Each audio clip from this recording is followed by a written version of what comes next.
when you talk about what you value in life, what does success mean, how much money we have in the bank account, that is like having a ruler to measure us, isn't it? You have more money. Does that mean that you're more successful? Does it mean that I'm a loser? This is where the conversation can drift to if people are not consciously aware of what is actually the real meaning of money. You know, what does it really represent? Does it really represent us?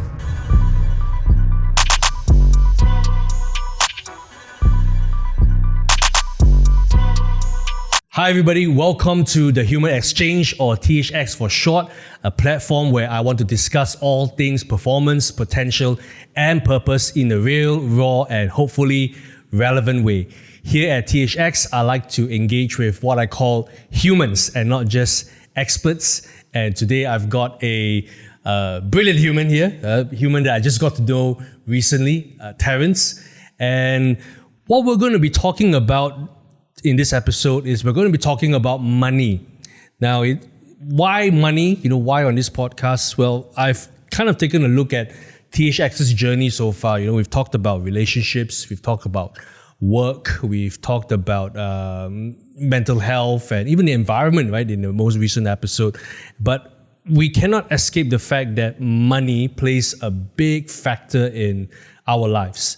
Whether we like it or not, right? It's there. And I recognize that when we talk about potential, performance, and purpose, money is a big element and factor in those themes. And I want to start off by reading some or presenting some statistics. Now, I don't think many of us would have thought about our retirement because if I look at the stats, most of the listeners in this podcast, they are around my age, mid-30s to early 40s, and some younger, late 20s, early 30s. So still kind of like got a good runway before retirement. But for all those listening in, I have some statistics that I would like to share with you. Now, go with the assumption that you are going to retire at 65. That means once you turn you hit the retirement age, you're not going to be working anymore, so no more income. And I've kind of did a bit of estimate of forecasting. Well, not me, Mr. ChatGPT did it for me. And ChatGPT says to maintain a comfortable lifestyle, we need about 6,000 ringgit a month post-retirement. That's a very modest amount, but we'll roll with it. So in order to have 6,000 ringgit a month to spend at the age of 65, and assuming we live another 20 years, so up to 95, we need about 3.3 million ringgit by the time we hit 65 in savings, in cash. So I asked ChatGPT, take into account how much I need to save and all that, right? So we start at age 25. In order to get 3.5 million at the age of 65, you have to start saving 3,200 a month at age 25. So that gives you about 38,400. If you started at age 30, that amount goes up to 4,040 ringgit a month. If you're a bit of a late bloomer and you want to go at 35 years old, that amount goes up to 5,400. If you are a late bloomer and you start at age 40, you need to save 7,800 ringgit a month if you want to have 3.5 million so that you can spend 6,000 ringgit a month when you are 65 years old with no income. If you start at age 45, you have to save 13,380 ringgit a month for about 20 years in order to get 3.5 million at age 65 years old to spend 6,000 ringgit. And this is assuming that if your annual savings give you a return of 5%. Yeah. And 6,000 ringgit, I think if we are honest, doesn't go really far in KL. Maybe you can get by if you're single, if you already paid off your house, and if you just eat mama and kopitiam food for the next 20 years of your life. So these are stats that I don't I share not to shock people, although there is some shock element into it, but it's a reality that we are facing. So if you're not convinced that we need to talk about money, then I don't know what else will convince you. But before we get into the topic or the questions, Terence, please introduce yourself to the audience. Tell us a little bit about your background and what you are doing today. All right. Thanks, Sean, for having me on your show. My name is Terence, and I'm now the CEO of Beyond Insights. Beyond Insights have been around for 17 years. So our main purpose is to educate people, people like you and me actually, on how to invest or trade in the stock market. Recently, we have expanded to other markets like cryptocurrency as well. But the reason we do this is because we realize that there is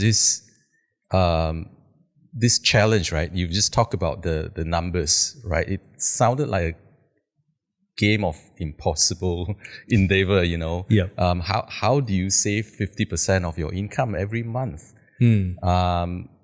It is quite impossible, but the thing is, there's something that you can do about it. In a different manner, which is to manage your money better. You talk about the numbers you talk about just now is based on 5% return, right? So what if you can get more, right? Then the equation changes. So we've been doing this for 17 years, educating the public. But previously, before doing this, I was actually from a technical background. I was actually a computer science graduate. So I was working in that field for 10 plus years, right? Before I joined my wife, who is the actual founder of the company, because this company is actually built on her passion in the financial market. But it is actually more about her passion to help people to become a better version of themselves. Right? So that's why the mission statement of Beyond Insights is to bring out the best in you and your financial future. So bringing out the best in you come first. That has always been our core mission. But life can be challenging if the money question is not sorted out, right? Yeah. So we are using this as a vehicle to fulfill what I believe as our life mission at this moment. Yeah. Well, this is a bit of fun fact maybe. So you talk about retirement just now, right? I don't plan to retire. I plan to stay active and do as much as I can while I can. Of course, I also have to be realistic, right, and deal with the possibility that I may not have that ability to contribute if something were to happen to me in the health aspect, so to speak. But if God willing, if I can push through, I want to live until 100. Wow, it's a good ambition. Cool. Well, thank you for the introduction, Terence, and I am very, very grateful that you are able to join us today. Someone with your background, having done this for almost 20 years, would definitely have a lot to offer. I would like to start off by understanding, a bit of your background. Like, as when you were growing up, was money something that you talked about with your family openly, or what kind of mindsets do you have towards money, when you were a child leading up to becoming, an adult, they go into the workforce? Yeah. Well, I think I'm kind of considered normal in the sense that money isn't really talked about in the family. But I do feel the impact, right? When the issue of money, rubs in with life. So one of the kind of my earliest realization about how money can impact our life is this situation where my parents have to make a major decision because of my education, right? So Now, my parents were civil servants, and so civil servants' income, that there is a ceiling to it, right? So that's the kind of financial affordability that we're dealing with. But fortunately, when our family, I was born in Alor, when our family moved down to Penang at that time, my parents were able to get a beautiful house in Fettes Park, Penang at that time. It was a 2-story semi-detached. As I think back, I don't know how they managed that, right? It's a 2-story semi-detached. And right now, if you look at the price of that house, it's humongous. I imagine it costs a fortune. But it could be because at that time, the Royal Australian Air Force were based in that area. So that house was actually stayed by an Australian family who moved back to Australia back then. So probably that's how we got it. But what happened during the time when I was about 17 was that my dad had to make that important decision about my education, right? And he wanted to send me to Australia. And I understood that he wanted to send me there not just because he think Australian education is better, but it was a more strategic reason in the sense that he knew that because I had quite a unique medical condition, he knew that I could get better treatment in Australia, right?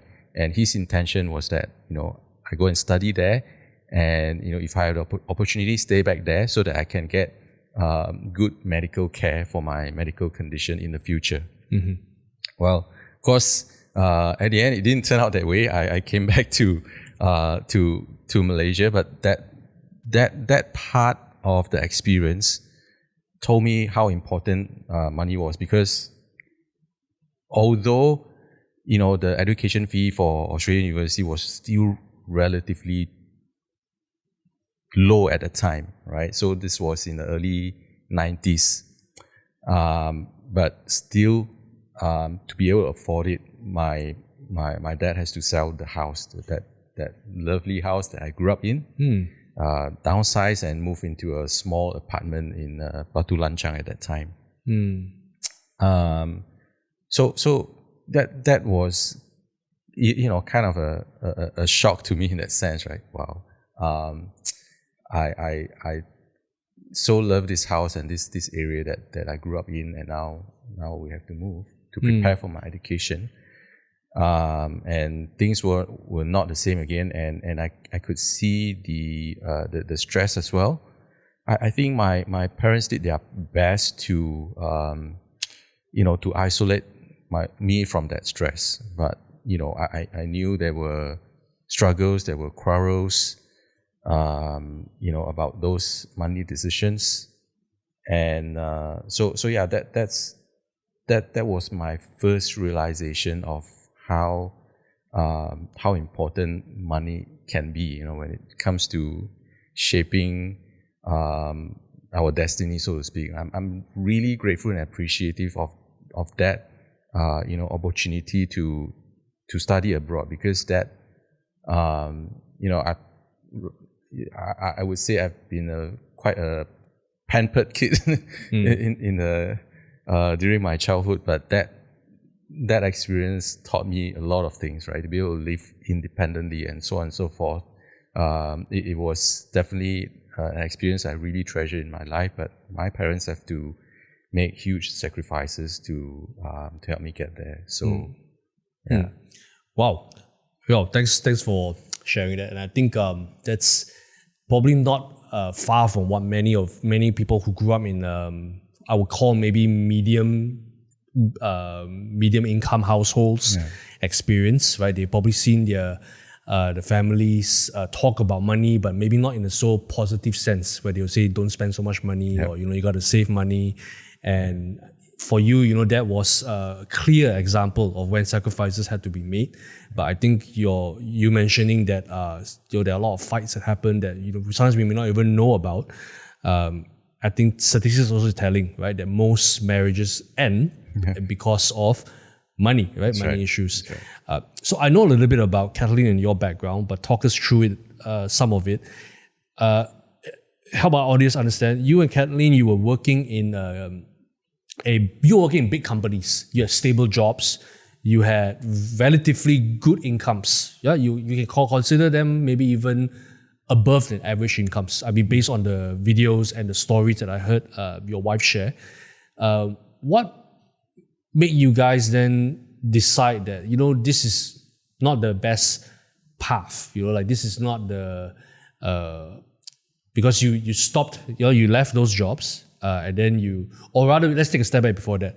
You guys were already actively involved in the stock market, right, before you even founded Beyond Insights. Yeah, especially my wife. Yes, Okay. definitely. So I want to understand what was the motivation behind that, because most people would think just work hard, save enough money, and you'll be okay. But what was some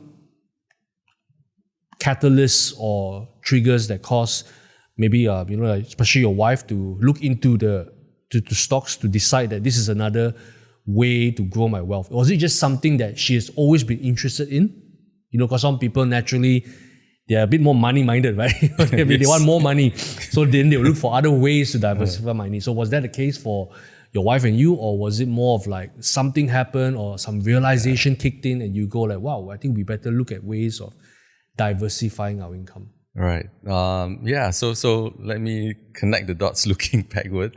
I think a lot of this, yes, you're right in the sense that a lot of these important pivotal decisions in our life, right, in the earlier days was kind of driven by Kathleen, my wife.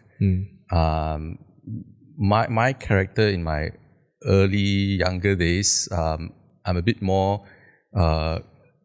complacent,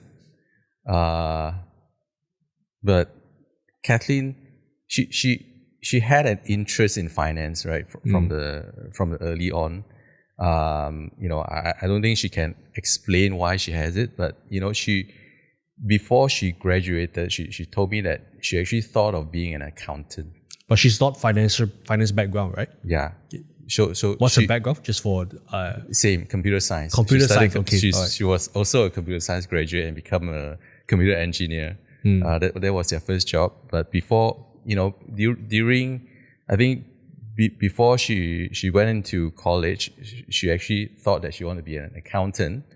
But what changed was that she took up an intern job in I think it was FNN, or if I remember correctly. And she actually was, I think, in the finance department and worked under a finance person. And the finance person kind of gave her that career advice: you want to be an accountant? Think 3 times. So that changed her course of life. You're counting money. You're not really making money, right? You're counting money. Counting someone else's money. Yeah. So she changed her mind. She went to study computer science, become a computer engineer.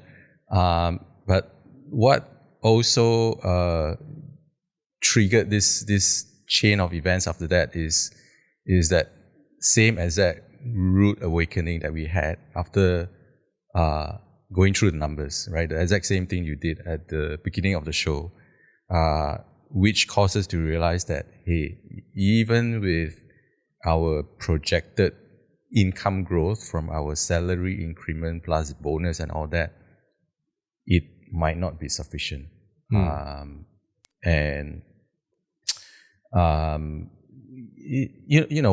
we say this in the public, when we share that our income is actually quite decent at that time. I mean, Kathleen publicly shared that at that point of time, her salary is actually 20K, more than 20K, right? All compensation included, and that's a. Would you be able to give like some kind of a current day equivalent? How much would that be like today? So, but this was back when 20K was back in the 17 years ago. Yeah, 20 plus years ago. 20 plus years ago. Wow. Yeah. So this would it be like about 30 plus now? Yes. Yeah, about 30 plus now. Okay. Yes. Yeah. Definitely. Yeah, so it's not a small amount, but what at that time we also took into consideration is, what if we have children, right? Of course, we eventually did not have any. We have to take into consideration of the fact that I'm the only child, right? I have to be the only person who take up all the responsibility of taking care of my parents. And Kathleen also had that sense of responsibility to want to take care of the family as well, right? Because she didn't come from a very well-off family, right? The family does struggle with finances because the father was just a sole proprietor running a small business at that time with 5 children, right? 5 children to take care of. Being I think it's part of the character that she wants to make sure that she can take care of people around her. Yeah.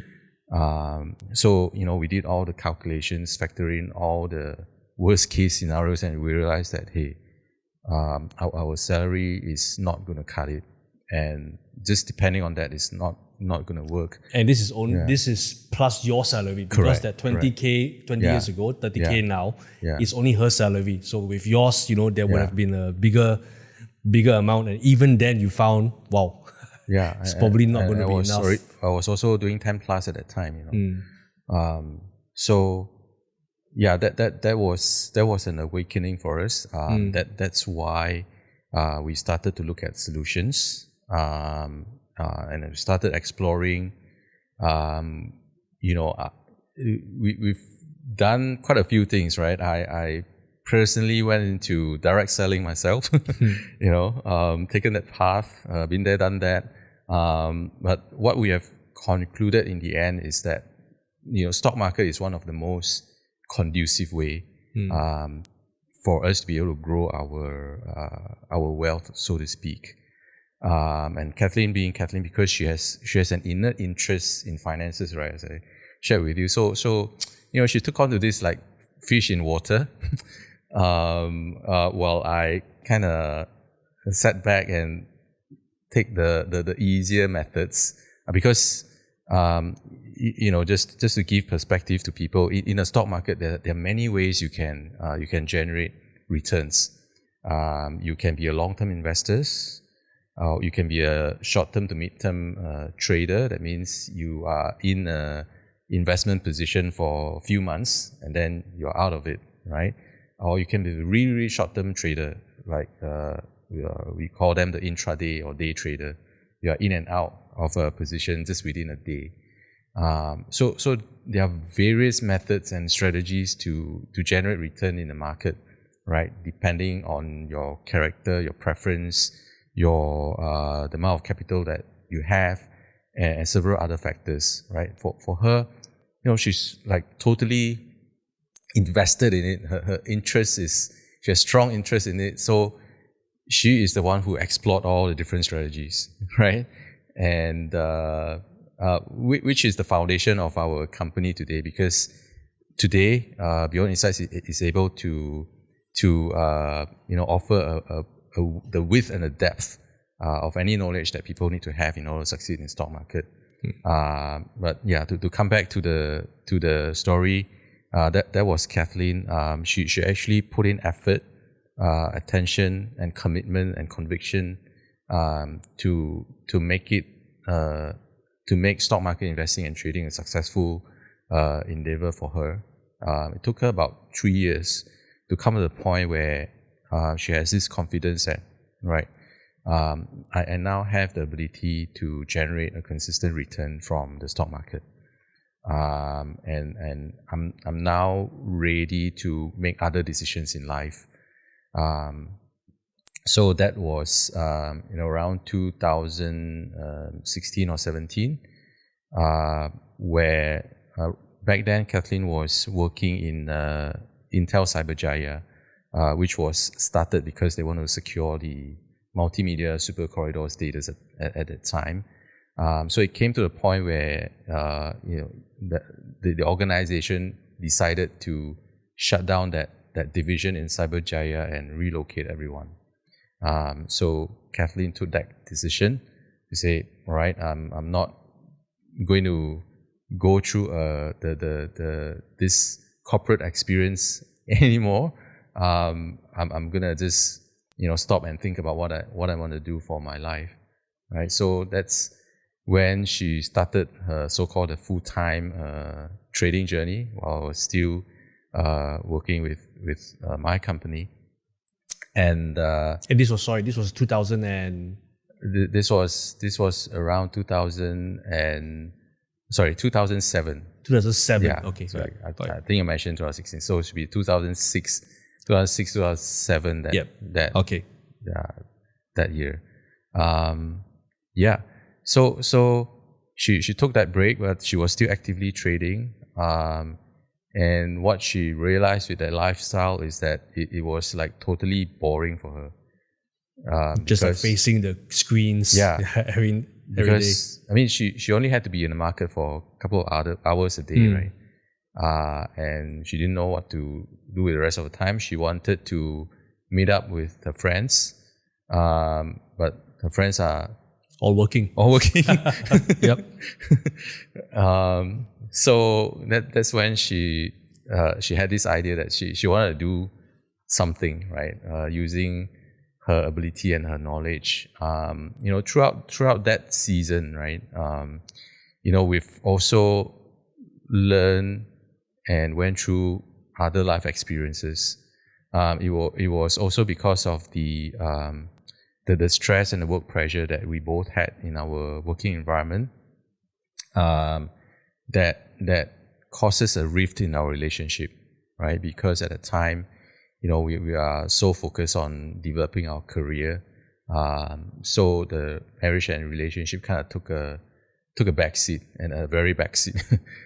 So we had some struggles at that time, and we went through this event called Date with Destiny that really changed things for us.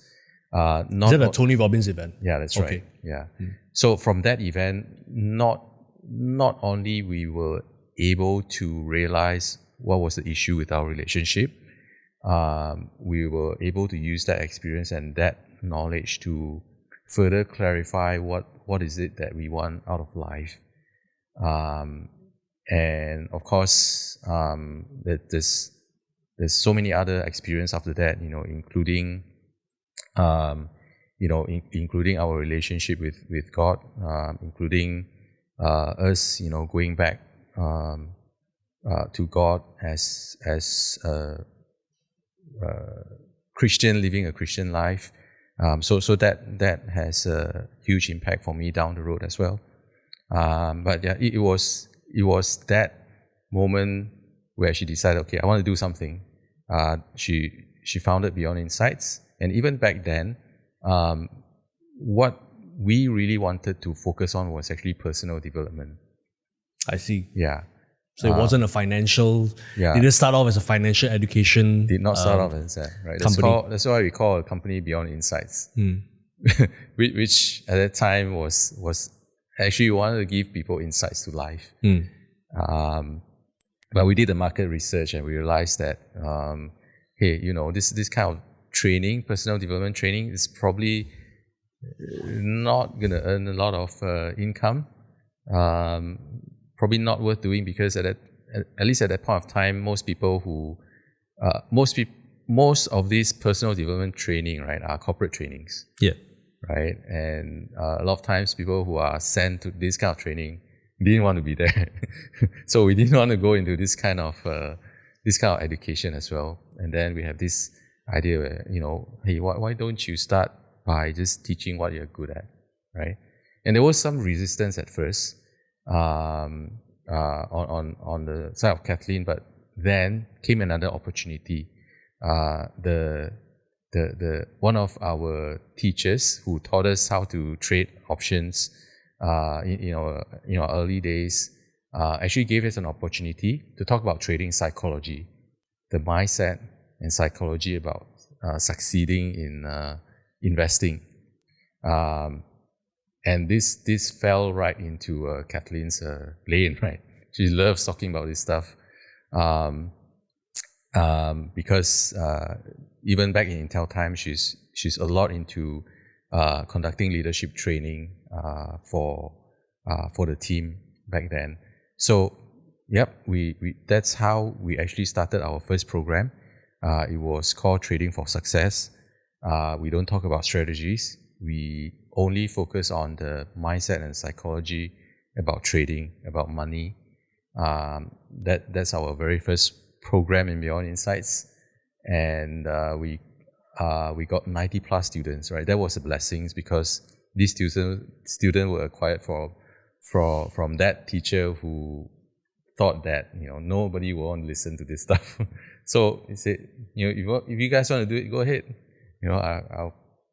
I'll help you to promote it. Yeah, we got 90 students. We got started, and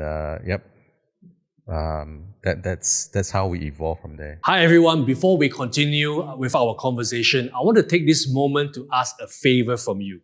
If you have been finding the content and direction of THX to be valuable, can you do me this one favor and subscribe to the YouTube channel as well as the Spotify platform? This will give me an indication or an idea of how helpful or how valuable what we've been doing here at THX would be to you. And if you want to go even a step further, I want to invite you to subscribe to our Substack at thehumanexchange.substack.com. It is a mailing list, and the intention that I have behind that is to give you further insights to some of the topics that we've been talking about, as well as build a community that will be interested in exploring the themes of performance, purpose, as well as potential in both our professional and personal lives. Thanks everybody, and now back to the episode. Yep, and that's a good place to start, isn't it? Psychology when it comes to money, because I think whether we realize it or not, it all begins there. It begins with our mindset towards money, towards the future. Yeah. And you mentioned a lot of different things there, in your sharing, and which areas which I'm sure are of great interest, and people might have questions about it, especially with the long-term trading, mid-term and short-term trading, but we won't go there. Let's start with the psychology part of money. Why do you think it's difficult for many people to even just have conversations about money? In my experience, I think it's not.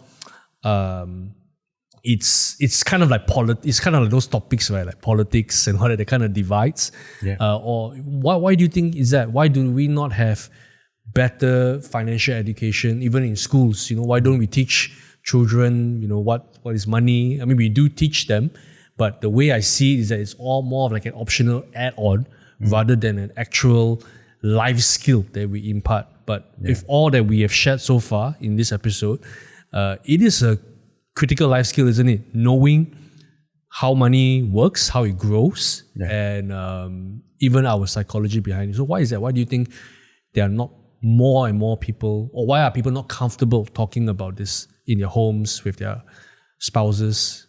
Yeah.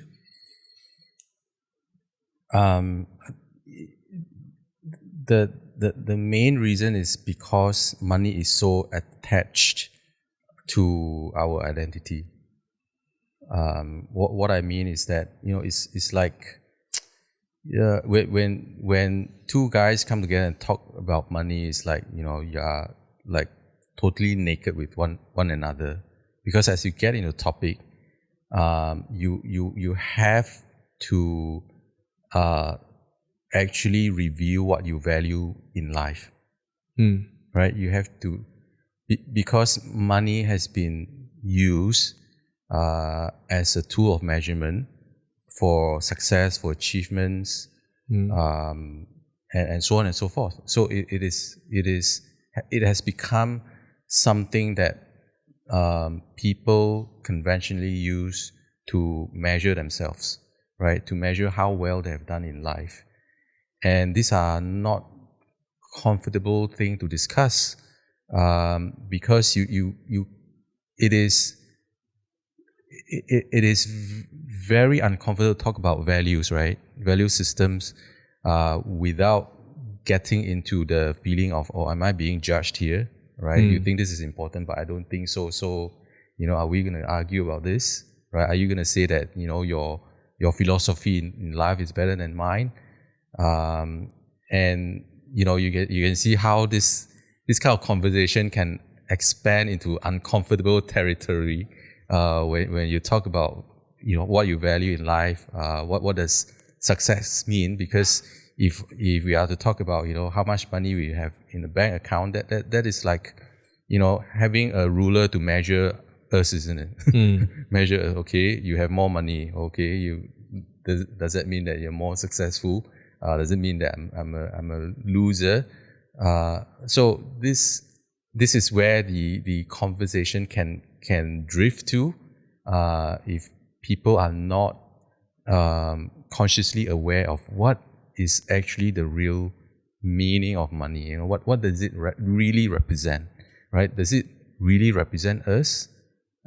Is that really part of our identity? Is that the only thing that can define us? If not, then what else is there? So what is the real meaning of money then? Because that's I've never thought about it that way. The real meaning.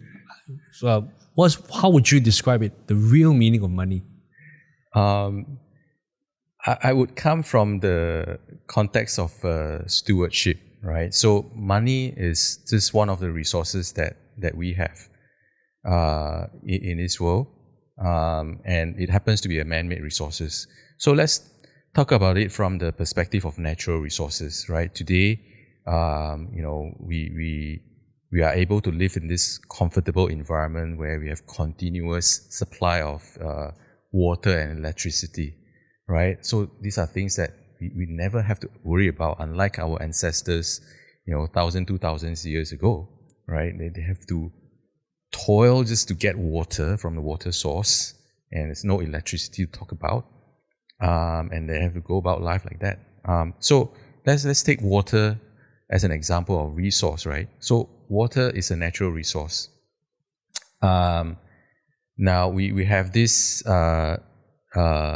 so-called government agency, right? The water department.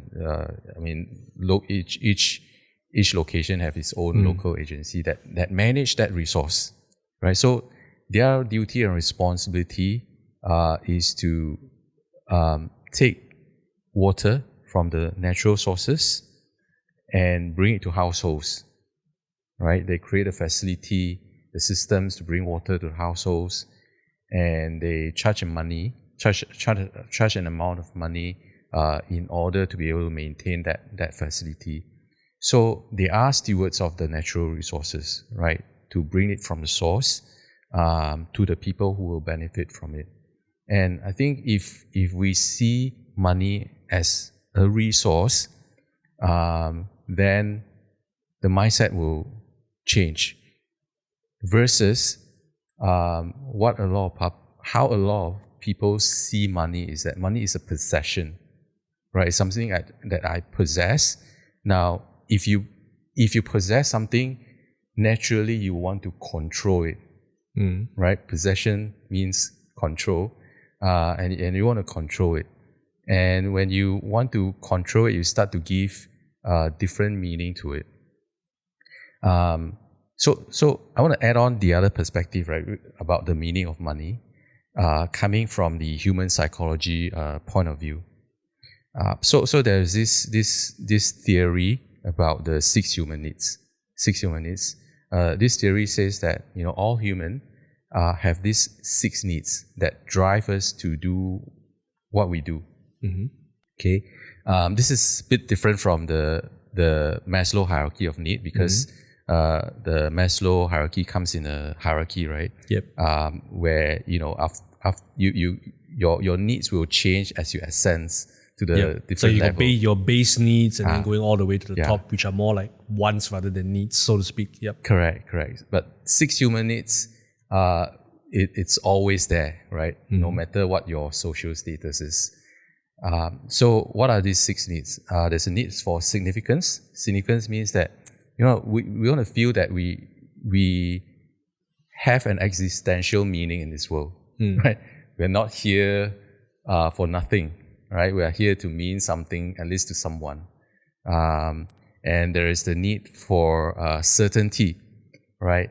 When we make decisions in life, right, unless you are someone that is totally reckless, you need certainty. You need to know that if I make this decision, right, this consequence is likely to happen. Otherwise, it's kind of security, right? Correct, You want to have security, yeah. right? This is one of the basic six human needs. And then you have the need for love and connection, right? And then after that, there's a need for variety, right? Because if I think if everything happens the same way every single day, we'll be bored to death. I definitely have a high need for variety that I can identify. Yep. Yeah. So there's this four basic needs, and there are two spiritual needs, which is the need for growth and also the need to contribute. Right.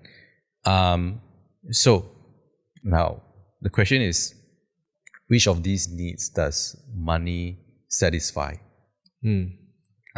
Certainly in a very conventional household, the conventional thinking is that money meets a significant need, right? Because if I have money, means I have certain social status, right? I'm somebody. I'm like the top 2% or 5% of the population in terms of wealth, which means I have more control of my life. Maybe I can have more control over where I want to send my children for education, right? So that meets my certainty need, and the fact that my children gets to go to Harvard or MIT, that might meet my significant need as well. I've done something right, to be able to afford that kind of education for my children. And money can actually satisfy your variety need as well, right? It can buy you variety, can buy you excitement, and what about love and connection?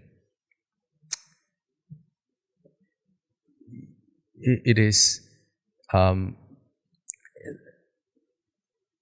you see, money can be used to buy time, or it can be used to buy attention as well. What I'm getting to is that, these days, as parents, this is from a lot of my friends sharing, right?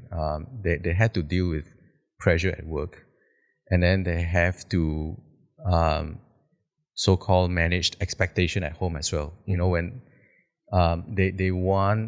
everybody wants the relationship with their children, right? But in order to build relationship, you need time, all right? And time is a scarcity, right? Especially if you have to spend 8 hours a day at work, to build your career, then the time that you have left to afford is actually very little. So then how do you build relationship? Sometimes we tend to resort to using money. Let me buy my children an experience. Let me buy my children some toys, so that my children can feel happy, right? But that's a different kind of happiness that doesn't come from that intimate relationship that can give you the ultimate fulfillment. So money can become a tool to meet those needs, and therefore money can become a measurement as well on how a person performs in a family, in a society, in career. So I think that's the common challenge about the meaning of money. So from what you were sharing, I think a few things that came that stuck out to me was that, well, number one, money is a tool. It's simply it's like a tool. You use the word resource, similarly like a tool, right? What you're supposed to is supposed to be a means to an end, and not an end of itself. Correct. So that's the first thing. Right. Secondly, it's understanding where we have placed this value of money according to the different needs. So would you then say that people who have bad money habits, have they perhaps misunderstood the kind of way they should apply this tool? What I mean by that is that, you see, you talk about success, you talk about worth. I think it's quite common, that many people have not very wise habits. They may not be terribly bad depending on their financial position, but not wise habits. Like, for example, changing their car every 2 to 3 years. If you look at it, the numbers, I'm not going to go into it, but you look at the numbers, it's not the best financial decision because car is a depreciating asset, so you actually lose money, right? Changing phone every 2 to 3 years, and phones, are not cheap. They are also depreciating asset, so they got this lifestyle inflation. Basically, the more they earn, the more they spend. So they got bad money habits. Yeah. So then, would you say that perhaps they got the order wrong? Maybe they put too much into their need. They use money to drive their need for significance, and they find significance in what others say about them or how they appear to others, and not so much emphasis into like maybe certainty or security, because if this kind of financial habits is more like I'm living for the now.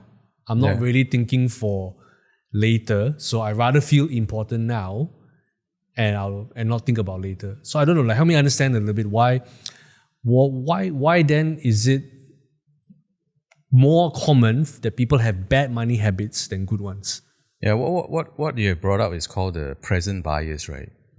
Human beings tend to be more biased towards the present because the present has higher level of certainty, right? What I can get now, what I can see now, has a much higher level of certainty of becoming true, right? So if using your example, if I can change car in 3 years' time, then okay, I know how much the car costs. I know what car I want, so I can plan for it, so to speak. And it's near enough to give me excitement, right? Yeah. Like I can just 2 more years, 3 more years, and then I can get a new shiny thing. Correct. Versus like 20 years time, I can live comfortably. Correct. Yeah. So present bias. The truth is, what is further away gives you less certainty, right? You can't say for sure whether you'll be in the same job in 10 years' time. You can't say for sure what kind of health condition you're in. You can't say for sure whether if you are to make an investment decision, whether you're going to pan out well or not. Well, actually you can. It's just that without that knowledge, most people have that uncertainty, right? So that's why people resonate towards what is more certain, right? It's called the present bias phenomenon. I think it's what every human being struggle with. As we talk about this, right? I also want to be alert of the fact that all these struggles, challenges that we talk about. I mean, I deal with it as well. Some is in the past. Some of the things I still deal with because like we say from the onset, right? Money is so attached to our identity, and ultimately, I believe that the way for us to become good stewards of money is to remove ourselves from that association and purely see that as a resource, and it's something that's not easy to do. I personally have to work on that. So whatever we share here, I have to be careful to not sound condescending or judgmental. I think you have to also call me out on that if does just sound like it's that. true because we say that we don't want money to define our identity, and we have this understanding, or we are told that identity should be innate. Yes. But the truth of the matter is, our external environment and the options provided in those external environments actually shape our identity a lot as well, right? It is not just what you think you are, it is what you actually do that defines who you are, right? So it's like, for example, if I have the option, the autonomy to decide whether to work or not because I got more money, that shapes my identity, that shapes my understanding, and that shapes the way I make decisions. Similarly, if I always feel the need to prove myself, because I want to look successful, and I'll be driven by that need, then that shapes my actions and my decisions. So I will always be chasing money, or the way I behave at work, the way I behave in even in a sales meeting, right? I genuinely try to have more compassion for very pushy salespeople, rather than looking at them being annoying. That could be, they're driven by some kind of need or desperation that they may or may not realize. And some of it could be not by their own doing. Some of it could be by their life circumstance. But ultimately, you can't say that. I think we all have this understanding that yes, money is not supposed to define our worth. But unfortunately, we live in a reality where it's very intertwined with it. You can't remove it. Correct. The best that you can do is have the awareness and manage it. So I think that you highlighting the 6 needs and where how money affects those 6 needs and the decision that how we want those money to affect those 6 needs is very, very eye-opening. And that can, I think, help us make better decisions and become more sober-minded when it comes to money, So Yeah, and I think if we have to be careful about that perception that money can be used to buy things that we need, including love, including significance, including status. We have to realize that ultimately, what gives us purpose and meaning in life is not the money.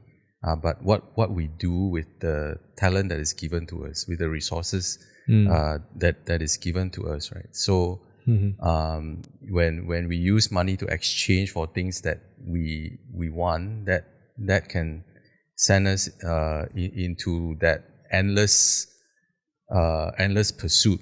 It's like the treadmill of pursuing money with no ends, because there's always someone richer than you. You know what I mean? Yeah. And if you want to use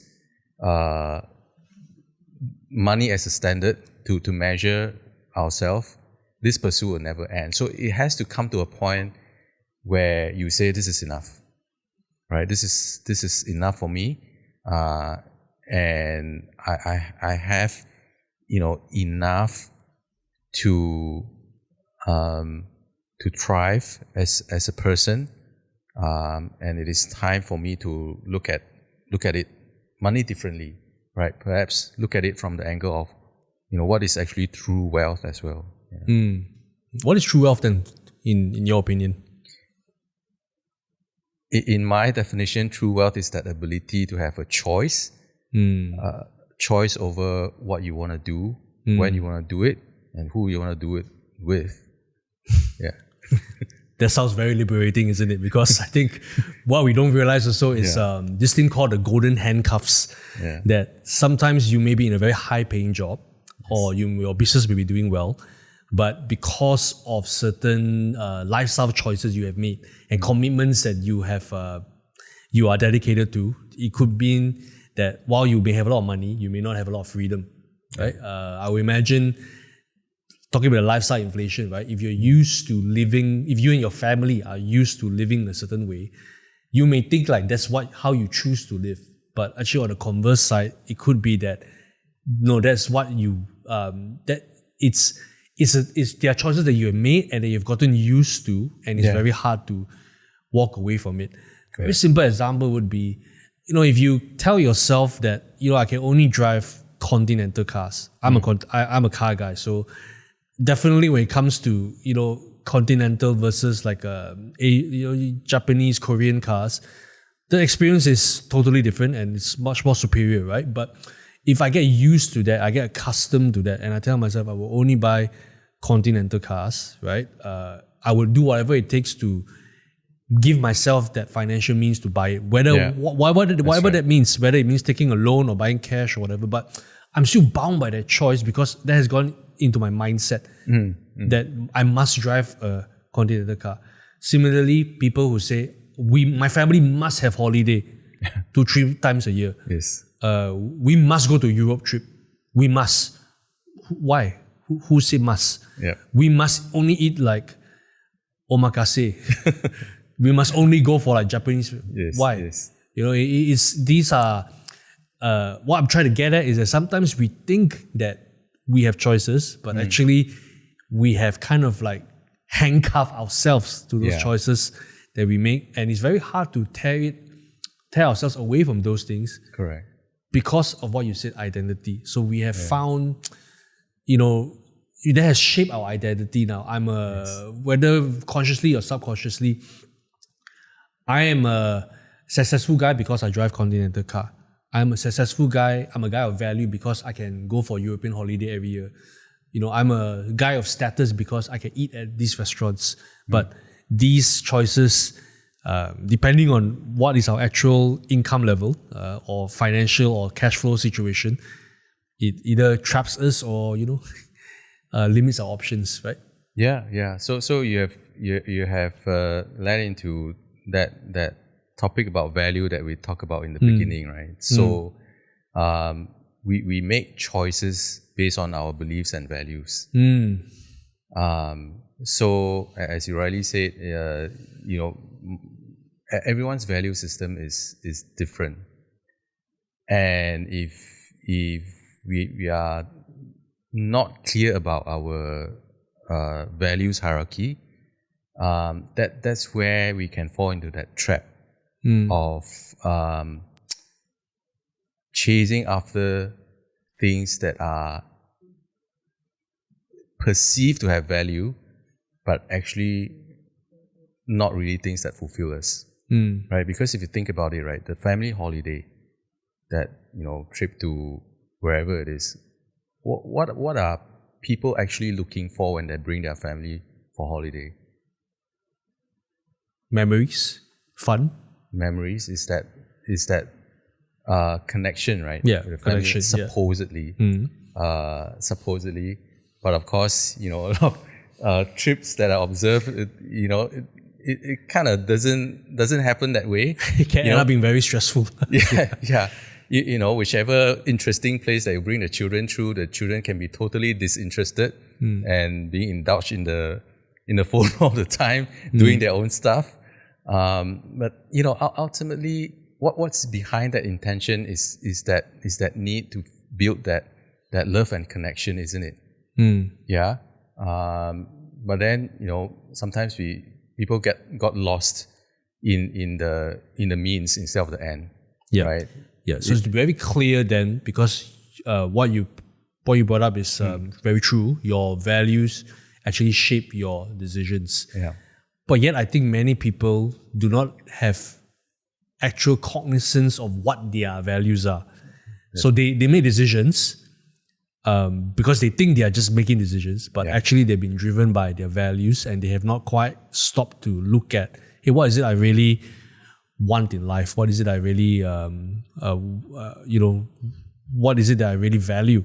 That is really true, and that's where the crux of the problem is. As you rightly say, people don't have that conscious recognition of their value system. So most of the decisions in life are based on what's on the surface and not what's at the core. So I'm going to play devil's advocate a little bit, because I think what we said and all that is all good and true, but the reality is, I'm putting myself in the shoes of a young professional. I mean, even myself included. It's hard for it feels like we're always playing catching up because housing, it's like beyond most of us. And you look at the cost of living, you look at even children's education. Like even if you were to send them to a reputable private institution locally, you're looking at like what, 200,000-300,000, maybe 100,000. If you're looking at those top tiers, right, like the Sunway, Taylor's, maybe even Help. If you go, one down below, you're still looking at like 30 to 60K for education. So what I'm trying to get at is that, we want to be in touch with our values. We want to put what's important at the core of it. But yet the reality that we are facing is bleak.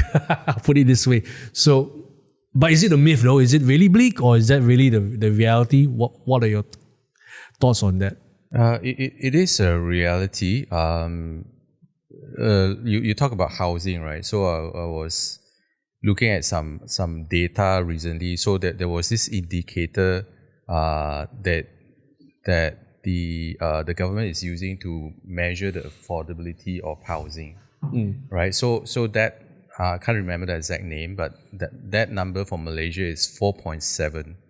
Which means to say the average housing price is 4.7 times the average annual income, right? And just to give an indication, that's a really bad number, right? Which means to say for a lot of people, the ability to own a house is way out of what they can afford already with their level of income. And that doesn't even sound true for somebody living in an urban area, because if I am earning 10K a month and my annual income is 120,000 ringgit, 4.7 of that would put the price of the property to be somewhere around maybe 600,000. It's doable, possible, but for 600,000, if you got a family of 4 or 5, you're looking at a 2-bedroom condo somewhere, or so you definitely cannot get anywhere in the PJ Klang Valley area, or you have to live really far away. So so it is a real struggle. It's a reality. It's not a myth. However, the situation is not helped by the other factors that are influencing our life right now, right?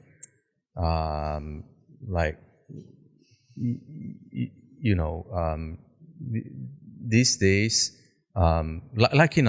people want to compare, and this comparison mindset is right now being magnified by the pervasiveness of social media. Yep.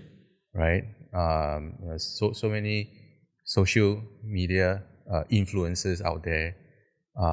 It's like setting that benchmark. Hey, this is how a good life looks like. Right. I have this car. I have this house. I go travel here and there. This is what a good life look like, and you can have it too.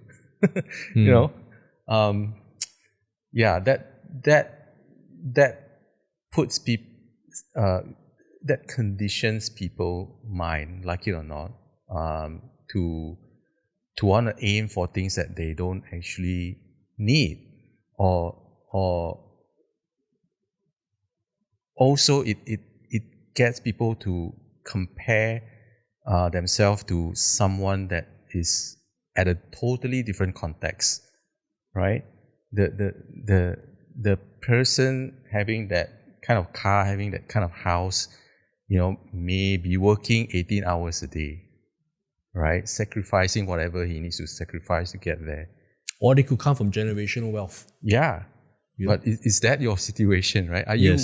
Do you have his or her precondition? Are you willing to do what he or she does to get there? Correct. Yes. And do you even have that talent, that same kind of talent or resources to be able to do that kind of thing? Yep. Right. And I think what many people also don't realize, that I'm going to say something a little bit controversial, is that the institutions out there, they're not there to actually help you. They're there to take from you. I'm talking about banks. So banks, you would think it's a place where you can safely store your money. Yes, that's a basic service that they have. But I think we are also given options that may not necessarily help us, because the options that give us higher leverage. Yeah. So like credit cards, Yes. personal loans. Yes. So we end up then having, to funding our desires and our supposed wants, but they're actually more needs. And now you have through these different buy means. now, pay later. Correct. Yes. That's like a huge temptation thrown at people.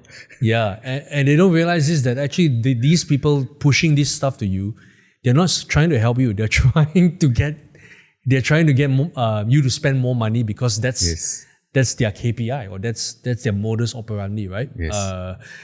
I remember I had a call from somebody before, and they called me and they were like, "Would you like a personal loan?" And I'm like, "No." And he was like, "Oh, but you can take this."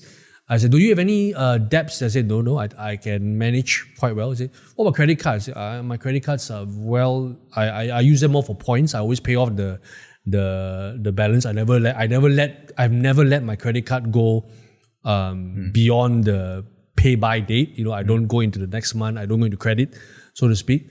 So the guy just kept trying to get me to say, "Oh, but then, do you want to go on holiday? Do you want to do this? Do you want to do that?" He was trying to sell me a financial product, which is a loan. And I'm just scratching my head there thinking, traditionally people take loan because they want to buy a house, but now you got people calling you, "Do you want to take a loan so that you can spend more money?" So my point is that you're right. You have to be aware that. So even the big institutions like bank are conditioning the people to behave in a certain way, giving them that ease and that temptation to spend on things that they really do not need. That we may want it, but do you really need it?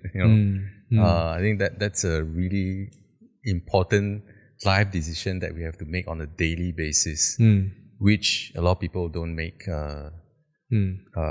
consciously. Rather, a lot of people tend to unconsciously make those decisions that is not wise decisions financially, and even as a person, right? Because we have this saying: how you do anything is how you do everything. If you are sloppy about your finances, you'll be sloppy in other areas of life as well, including relationship. We talked about, we've been having quite an extensive conversation. So, we talked about money.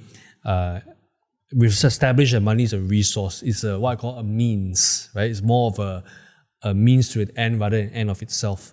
And we talked a lot also about money is how we see money, and how we use money is shaped by our values. So I will use that as I'll give that frame mirror. So we got the means, we got the mirror. Now I want to talk about the multiplier. How can we grow our money? Because we talked a lot about that. Now we've also talked about how, this is how much you need to retire. This is the reality you're facing. Let's talk about ways that we can multiply money, because money is the traditional way is, you go get a job, you earn salary, you save it. Then you need to grow it. And there are multiple ways of growing. There are things like fixed deposits. There are things like even those the word escapes me. Mutual funds, all this unit trust, all those safer investments. But for your company, you talk about educating people into investing into stocks. So before we go directly into stocks, let's get a bit of comment from you about multiplying your money. What's the best way to go about it? How should I look at it, and what kind of strategy should I have when I want to multiply my money? Again, I would start from that stewardship point of view, right? Stewardship means you put excellent care and attention to the resource that you are stewarding. So what does that mean? It means that if you decide that you want to steward your money, you really have to learn how to be an excellent steward, right? So educating yourself is one of the most important things that we have to do. We have to start by educating ourselves about how things that we've talked about. What does money actually mean, right? How do I manage my life and my finances, right? What are the things that I need to do to protect risk in my life, right? Not only risk for myself, but risk in my family. Should anything happen to me, whether it's an accident, whether it's a health issue, how do I navigate that? Those are very basic things that we need to get right first before we even talk about investing. So right? It's kind of like making sure, it's like almost like fundamentals, right? Making sure you got a budget. Yes. Whether you're spending less than you earn, yes, you're managing your debts well, yes, and then only start thinking about, okay, how can I grow my money? Yeah, and there's something even more fundamental before this, which is how do you manage your time and yourself well, right? Where do you place your priorities in life? Because if you don't manage your time well, you will never get yourself educated about finances, and then other things won't add up in life already. So managing ourselves well is so important, and making sure that we are productive in the things that we do. I mean, ultimately, the reason we spend time in working on our career or business is to give us an income, right? Give us an income so that we can save it, and also use it, right? Use it to maintain our quality of life, and then save it to give us that assurance that no matter what happens down the road, we have that ability to take care of it, and also to take care of people around us, and also, if possible, add value to other people's life as well, with that resources that we have, that is called money.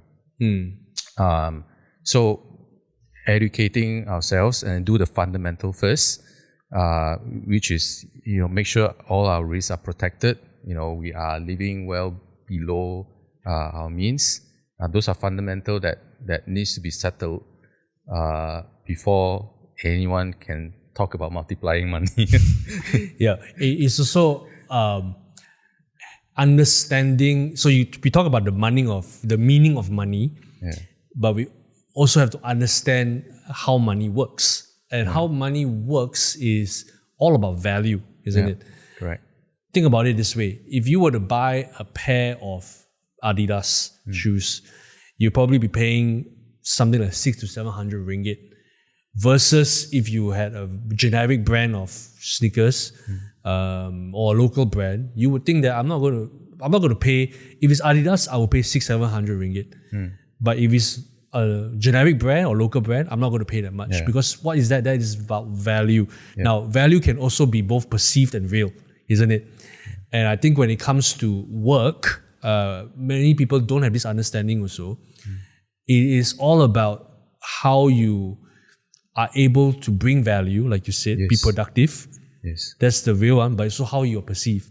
So there are things like personal branding, things like even what industry you work in, what kind of role you do. I think this is a whole other topic that we can go into, but I would like just to put it out there that we have to recognize this is how it works. Because without that, I've met many people, great, sincere people, but with a lack of this understanding, they bounce from job to job. They go from this job to that job, this job to that job. But the thing is, if you're just looking for a job for the sake of a job, you're not actually increasing your value. Correct. And I think we have to first understand that. That's one of the fundamentals also. understanding the nature of work, Yes. and how money is transacted in the course of work. Yeah. Even business, right? When you sell a product or a service, what is the actual value that it brings, and even what's the perceived value that is attached to it, right? So that's very, very, very important. So I've noticed that many, at the risk of sounding like an old fart or like an uncle trying to lecture people, but I've also noticed that many younger people, they like to they want to job hop, they want to do this, do that, which is not wrong, but we must go with the understanding, the long-term view. Yeah, that that's right. Just like anything in life, you also have a value attached to it. But of course, this kind of like goes back to also it can be a little bit contradictory to what we talk about, because we talk about values, but sometimes people do certain things to increase their perceived value. If you drive a better car, it can seem like you are more valuable. You wear better clothes, it can seem like you have more value. But it's again understanding that's the way, beginning with the end in mind. Where do you want to end up? That's right. And where you are now, it matters to where you want to end up also. So I think I'm an advocate for a balanced view. What I'm trying to get at is that I don't think we should make ourselves miserable. Like never buy new clothes, never drive a nice car, never go on holiday, all because you want to scringe and save. But it's when we have a clearer picture of how money works, including all the fundamentals like, risk management, buying insurance. Buy insurance when you're younger, if you are eligible for it. Budget, right? Look at what career or what professional path you want to take to help you generate that kind of wealth. So just now you also mentioned your talents. What are some of the skill sets that you either naturally have or can acquire to increase your value? Those are the fundamentals. That's my opinion. Yeah, you're right. So those are the fundamental disciplines of life, right? And if you do this well, you will be able to manage your finances well, and you will be able to multiply your money. So say somebody has already gotten all their fundamentals, locked down and all that. Now they're looking into multiplying it, investments, growing their wealth. The traditional advice is property, buy property, but you have, your wife and you, and as well as Beyond Insights, you believe the stock market is a viable option. Why is that? Why not property? Why not? I don't know. What you comment on that? What do you think about property? What do you think of other ways of multiplying money? So I think one of the things that we have to look at when choosing the vehicles, I mean, nothing wrong with property, but let's just look at it objectively from the return of time, right? And when I say time, I think time that you have to invest in choosing a property, for example. Right? So if you want to choose a property to invest in, what do you have to do? You can do some screening online, but ideally you want to really arrange yourself to go to the physical locations and look at the surrounding and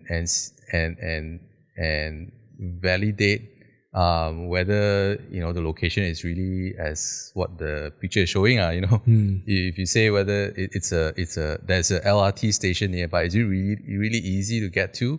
Are there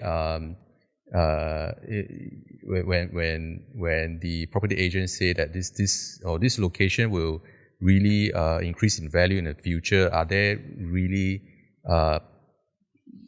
real and practical things that's supporting that data, right? And you got to go and inspect it and look at whether there's a physical evidence of that or not, right? So in my point of view, that those are things that you have to do, right? If you want to invest in a property yourself, right? And that takes considerably more time than if I were to do a research on a company that I want to invest in. That also require a significantly larger amount of capital, right? Because if you were to buy a property, you need to typically put 10% down payment. Yeah. If not more, if it's not your first property, you have to put more. So you need a larger capital. Of course, there are way around it. I mean, there are people who like do that group buy concept. You pull together your money and buy a property, and then if it makes money, we divide it. But still, when you get into those kind of things, it's also like buying a fund, isn't it? Right, a trust fund, or unit trust. You have many people making that collated decision of buying a unit trust lah. Same thing. So does it really save you on effort by getting into property? It might be the same, because there's also a way where you can invest in property using REITs, right? Where you now don't have to do the groundwork, because REITs is a basket of companies in the property development or management industry, right? And that will be a efficient way to do it if you want to get into property. So all in all, I mean, comparing the two vehicles, right? We believe that stock market gives you better return on time, in the sense that it does take you less effort. However, it may take you more time to master in the beginning, right? Eventually, it will take you less time to manage as compared to property. What about then people who say don't go into stocks? You sure lose money, because I think there's a lot of fear when it comes to the stock market. They believe it's extremely volatile compared to let's say the property market, right?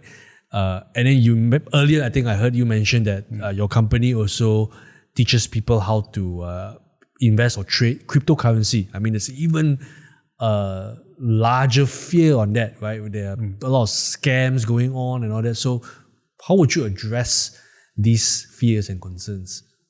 Well, let's talk about volatility here first, right? People tend to equate volatility to danger. Like how when people talk about volatility, maybe a volatile sea comes to mind, and you have to sail on a volatile sea. It's a very bumpy ride, that kind of thing. But really, in the financial market, volatility is just the movement of money, right? So, if you ask the fisherman whether he's afraid of waves and volatile sea, no, because it could be a situation where you can catch the most fish if you know how to navigate. Right? So instead of just reading about the ocean, it's more important to learn how to sail. Correct. Right. Yeah. So I guess it would be the same.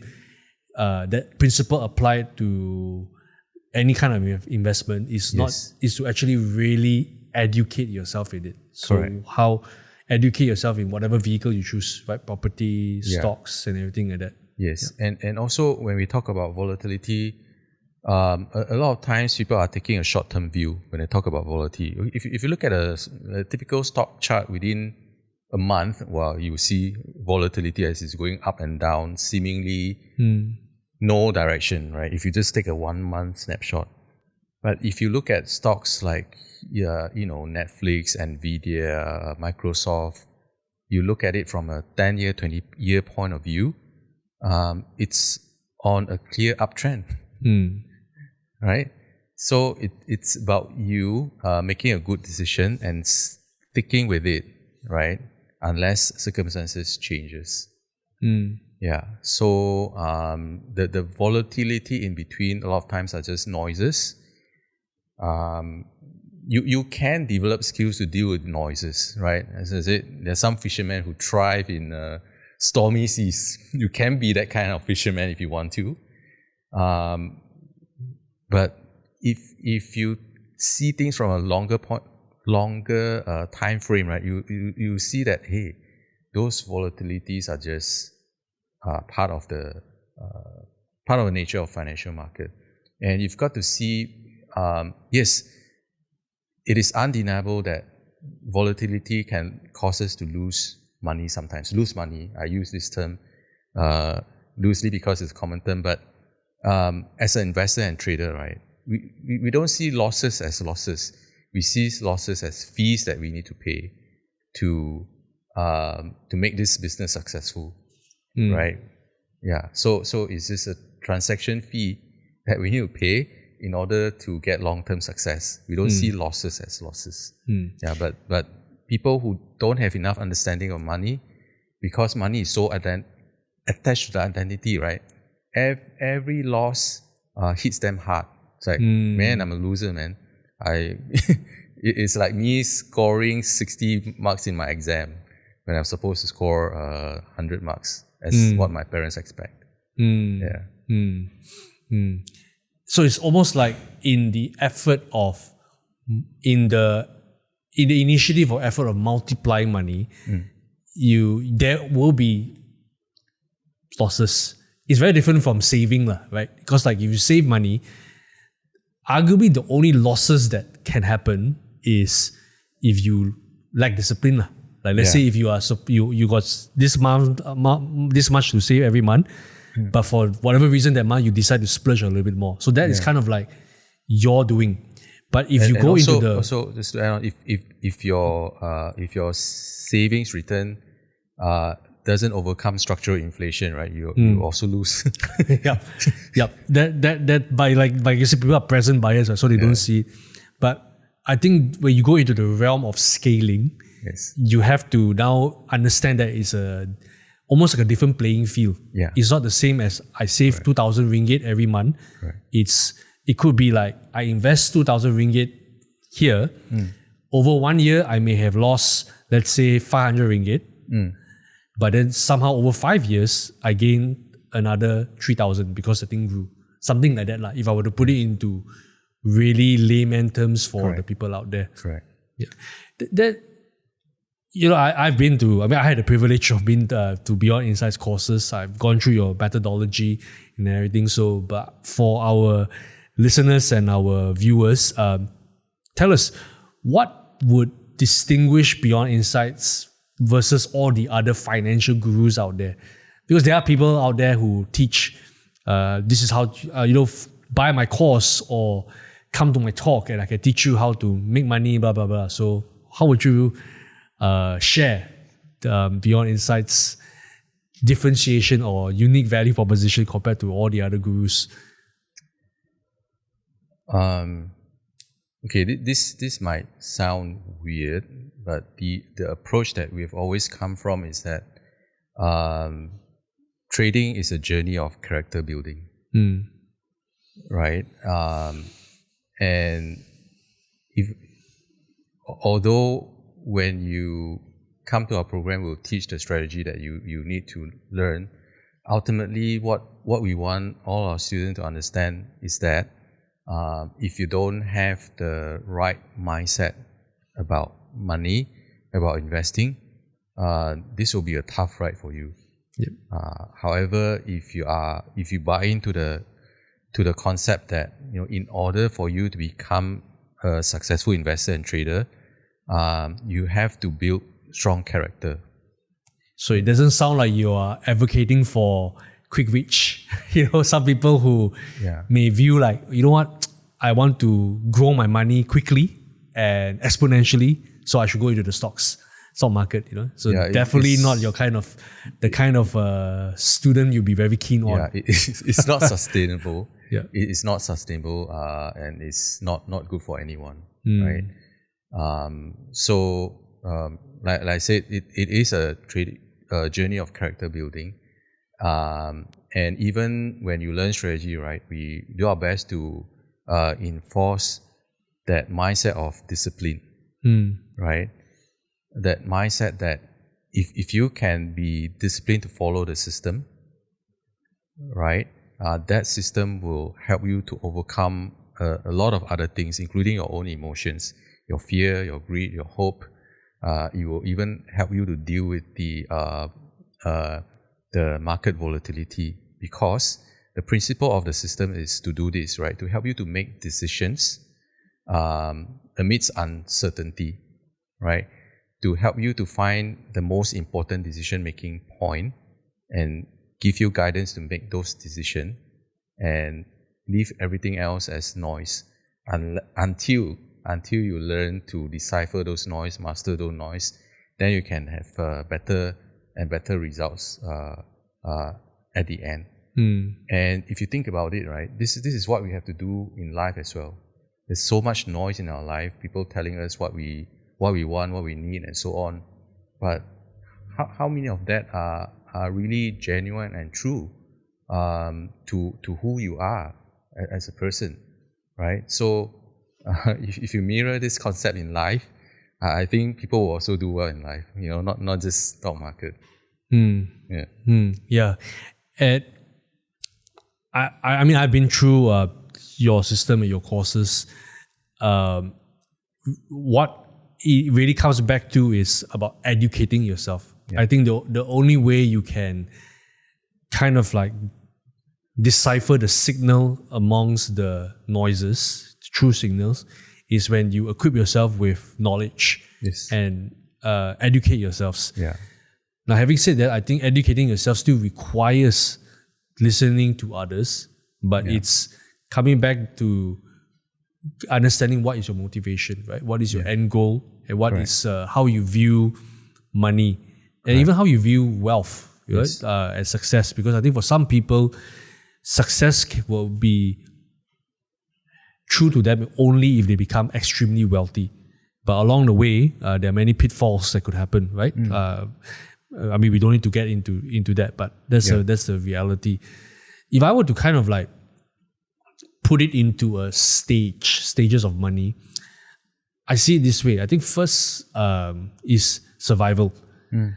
You gotta take care of yourself, take care of your family. Make sure that you got enough income to manage your own lifestyle and your expenses. The next stage would be then to save, right? Once you find that you are able to save a certain amount, and generally people say that you should have at least 6 months worth of cash of your monthly salary. That's a save. So you got to survive, you got to save. Then you may want to start looking at some security, buying things like insurance, or putting into more, I would say, safer things like fixed deposits or unit trusts. Then only go to scale. I think that's a good kind of like, if you talk about discipline and frameworks, I think that's a good stage to look at because this is my understanding and my belief. I don't know whether you share that. You can comment on that.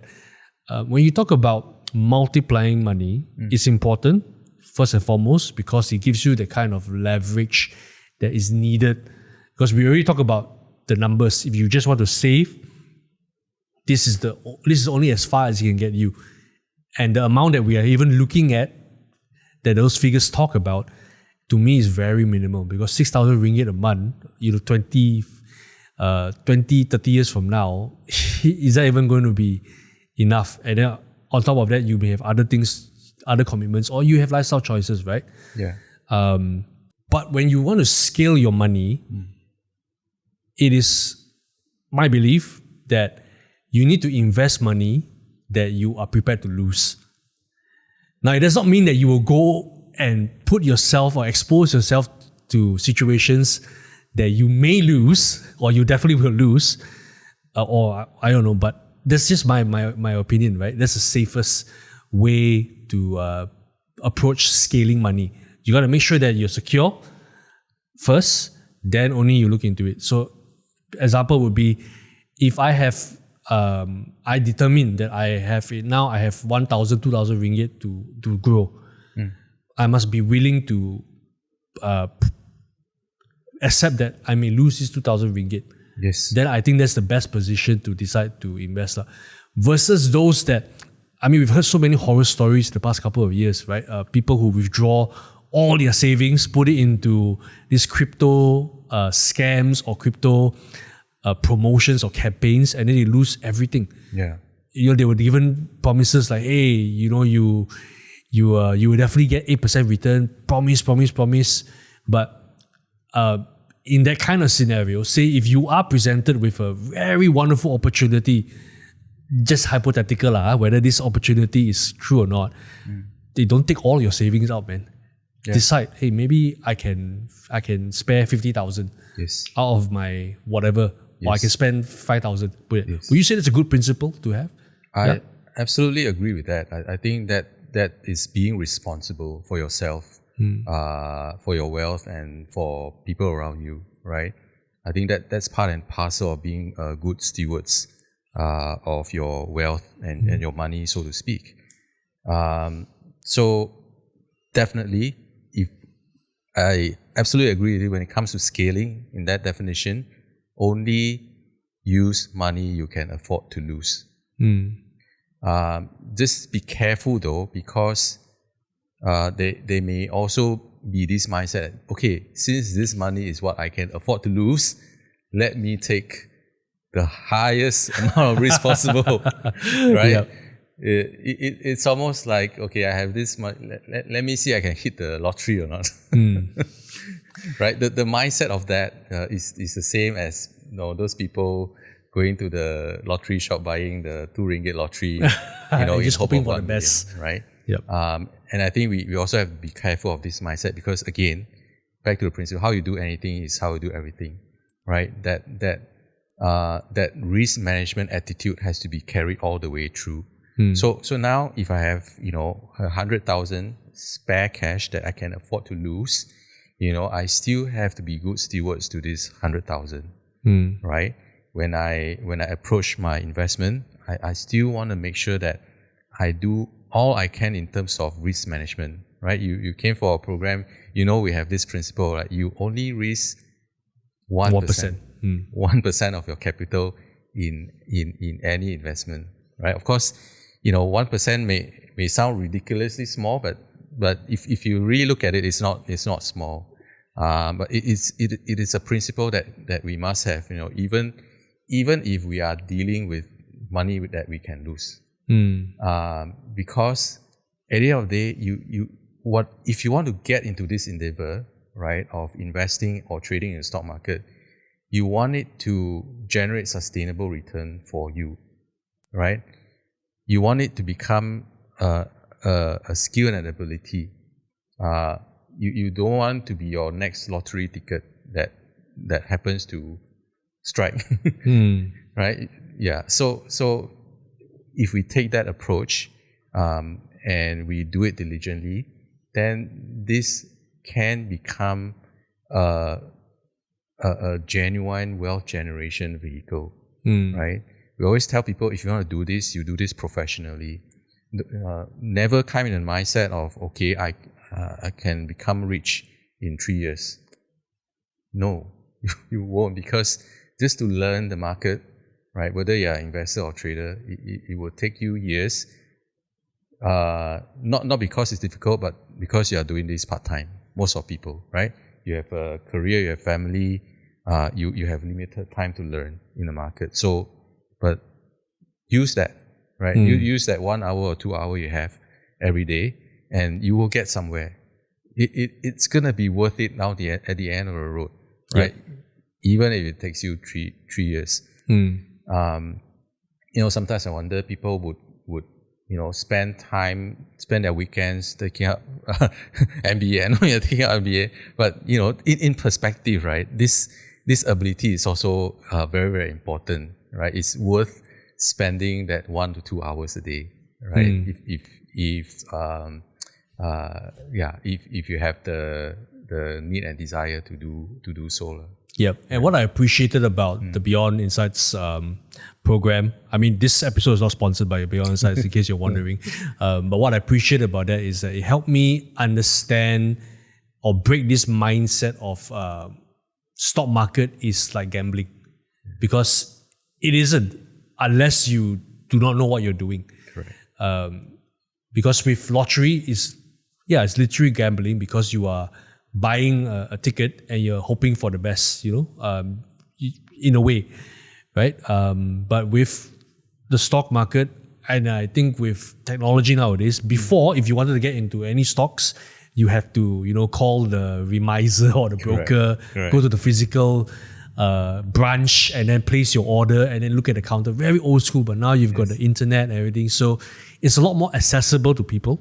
I think knowledge is also a lot more accessible. Yeah. There's a good and bad to that. You got people who may not be teaching the best stuff or psychology, advocating for the best stuff or psychology, but you got people like, your good selves teaching the methodology and teaching the ideas and even the right kind of attitude and mindset to approach the stock market. So I think that's really, really, really good. I will kind of draw our conversation to an end by making this statement, right? I would say that, times have really changed. Yeah. Before getting a good degree, finding a good job in a good company, and staying loyal and saving money, those things probably worked for the previous generations. I would say in this day and age now, that's not going to work because the numbers speak for itself. Even with jobs, some jobs can go out of fashion, literally. Some companies don't necessarily reward, very few companies actually reward loyalty. In fact, it's more about agility now, right? So the traditional route of stability and success is no longer there to me.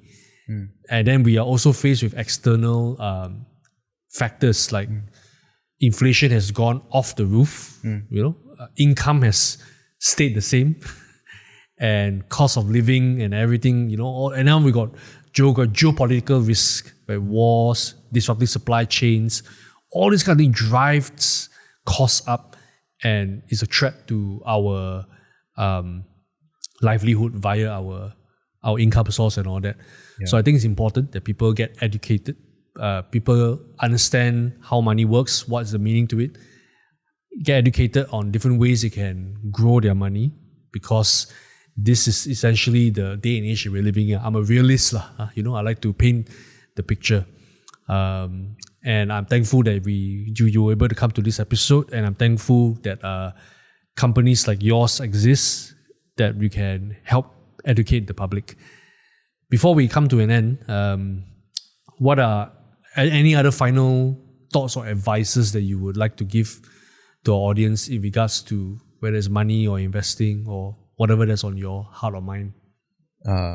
As you rightly said, today we're living in a fast-paced world, right? Thing seems to be changing so fast. But the truth, what is true doesn't change. And as cliche as it may sound, doing the fundamental things right, it is still really fundamental and important. Things like, knowing how we can get fulfillment in life, understanding what we really value, knowing how we can add value to other people, that will lead us to that correct mindset to be able to manage wealth well, because then we understand how money can work for us instead of how we work for money. Right? Once you understand how money can work for us, then we'll be able to develop the right ability to create wealth, to generate wealth for good purpose. And then, then we'll change life, we'll change the world. So the fundamental thing still true, still works. Brilliant. Thank you so much, Terence. Anyway, can people find out more about yourself or your company? Maybe you can share some, where are you active on social media, or where is your company? Where can people find more information about your company? And we will also, as you talk about it, we will also put those links in the caption below. Yeah, I'm quite active on LinkedIn. You can search me up, Terence Teoh. And our company website is www.beyondinsights.net. Yep, and that's where they can find out all about the courses that you offer as well as the cost that involves, right? Okay, that's right. Great. Terence, thank you so much for taking the time to join us here today at THX. Thank you, John. It was an honor. Well, thank you everybody for tuning in to this episode of THX. If this was helpful for you, I encourage you to share it to somebody else. Otherwise, like and subscribe. Thank you so much. See you in the next episode. Bye-bye.